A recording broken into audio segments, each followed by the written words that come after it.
Why do some people feel better after watching a horror movie or doing scary stuff?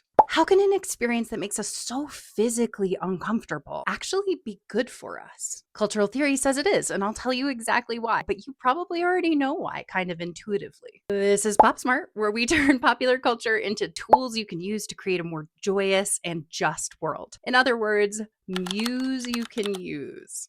Most cultural theorists agree that horror serves both a psychological and a social function. They argue that horror movies revolve around what's called the return of the repressed. The idea that there are some realities that cause so much psychological upheaval to think about that we sort of avoid thinking about them. These are the things we repress. Horror's function then is to look at these deep, devastating fears sideways. Monsters become metaphors for those deeper fears. And that helps us because monsters can be contained or maybe even defeated. Probably the most repressed fear that returns the most often is of death.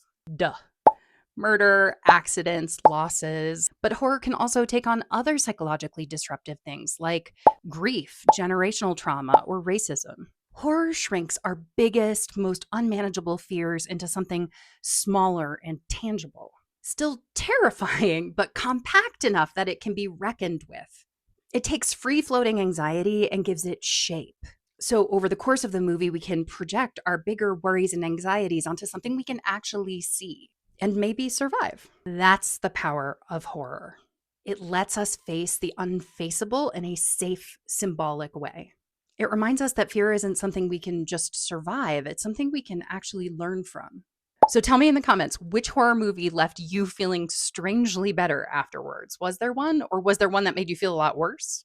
And if this resonated, follow along because one of my next videos will be about how laughter functions in a similar way to horror, because it's all about releasing pressure. Stay safe, stay sharp, stay hopeful, and I'll see you next time.